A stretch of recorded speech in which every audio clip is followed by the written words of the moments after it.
बिस्मिल्लाहिर्रहमानिर्रहीम। अस्सलाम वालेकुम। सरसों का साग बनाना हर कोई जानता है, लेकिन बिल्कुल मक्खन की तरह मुलायम सरसों का साग, मज़ेदार साग किस तरीके से बनाते हैं वो टिप्स और ट्रिक्स हर कोई नहीं जानता।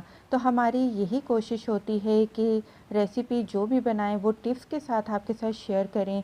तो विलेज स्टाइल मज़ेदार सरसों का साग बनाने के लिए जो जो चीज़ें हमें चाहिए, साग के साथ पालक को भी ऐड किया जाता है, बाथू भी होता है और मेथी भी होती है।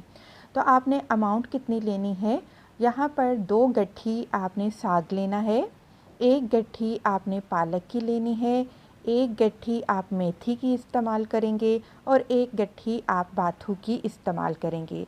अच्छा, ये भी आपको बताती चलूँ कि जितनी अमाउंट मैं बना रही हूँ साग की, वो 2 अफराद के लिए काफ़ी है। अगर आप ज़्यादा बंदों के लिए बनाना चाहते हैं तो क्वांटिटी आप बढ़ा सकते हैं। दूसरी टिप नंबर ये है कि आपने साग को उबालने के लिए किसी ऐसे बर्तन को लेना है जिसकी गहराई ज़्यादा हो। आपके पास अगर हांडी है तो बहुत अच्छी बात है, लेकिन आपके पास अगर हांडी नहीं है तो खुला बर्तन मत लीजिएगा। आपने कोई गहरा बर्तन ही लेना है साग को उबालने के लिए, क्योंकि बाद में हम इसमें घोटा लगाएंगे ताकि घोटा लगाने में हमें आसानी हो सके। तो साग को 3 से 4 पानी अच्छे से आपने धो लेना है, मिट्टी को साफ़ कर लेना है और साग को हम डाल देंगे इस हांडी के अंदर। अब पानी क्या होता है कि हम बहुत ज़्यादा डाल देते हैं साग को उबालने के लिए, ऐसा हरगिज़ मत किया करें। पानी आप सिर्फ़ और सिर्फ़ 1 लीटर इस्तेमाल किया करें, यानी कि 4 ग्लास पानी के आप लेंगे और इसको ढककर अब हम चूल्हे पर रखेंगे। पानी बहुत ज़्यादा डाल देने से क्या होता है कि साग के अंदर भी कुदरती तौर पर पानी मौजूद होता है, जो कि उबलने के टाइम पर साग भी अपने अंदर से पानी बहुत छोड़ता है, तो साग में से पानी खुश्क करना बहुत मुश्किल हो जाता है। ज़्यादा से ज़्यादा मैंने आपके सामने 2 घंटे उबाला है साग को, साग बहुत अच्छे से गल चुका है। अब मैं इसको घोटा लगाऊंगी इलेक्ट्रिक बीटर के साथ अपनी आसानी के लिए। वैसे तो घोटा जो है एक बाज़ार से घोटा मिलता है उससे लगाया जाता है, या फिर अक्सर घरों में मदानी होती है जिससे लस्सी बनाई जाती है, उससे भी घोटा लगाते हैं। लेकिन अगर इलेक्ट्रिक बीटर है आपके पास तो घोटा भी जल्दी लग जाएगा और आसानी भी होगी। यहाँ पर मैंने 1 चाय का चम्मच नमक डाल दिया है, 1 चाय का चम्मच लाल मिर्च का पाउडर या कुटी लाल मिर्च आप डाल दीजिएगा, आधा चाय का चम्मच आप हल्दी पाउडर इस्तेमाल करेंगे और इसमें आटा जाता है गेहूं का सिंपल आटा, 2 से 3 खाने के चम्मच आप इस्तेमाल कर सकते हैं।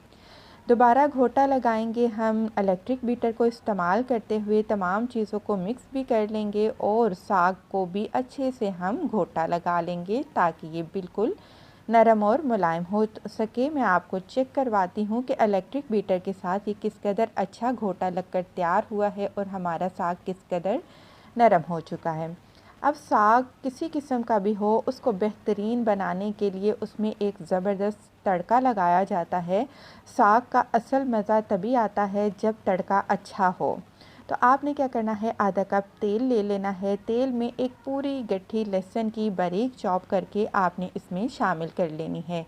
लहसुन और हरी मिर्चों के तड़के पे जो साग बनता है उसका बहुत ही अच्छा जायका आता है। तो यहाँ पर लहसुन को मैं फ्राई करूँगी, इसको आपने कच्चा नहीं रहने देना, आपने इसको ब्राउन कलर देना है, तभी अच्छी सी खुशबू साग में से आएगी। जब आप देखें कि लहसुन ब्राउन होना शुरू होने लगा है तो यहाँ पर आपने 6 अदद तीखी वाली हरी मिर्चें बारीक काट कर डाल देनी है। तीखा थोड़ा सा ज़्यादा पसंद करते हैं तो आप 10 हरी मिर्चें डाल सकते हैं जो कि नॉर्मल साइज़ की हों। तो इनको मुसलसल लगातार हिलाते हुए आपने इन दोनों चीज़ों का अच्छा सा फ्लेवर तेल में निकाल लेना है। इसके बाद हम इसमें घोटा लगाया हुआ साग भी डाल देंगे और साग को अब आपने भूनना है। ये नहीं कि बस मिक्स किया, ऐसा अक्सर समझ लेते हैं कि साग भी पका हुआ है, तड़का भी हो चुका है तो बस ठीक है, मिक्स कर लिया तो साग हमारा रेडी हो चुका।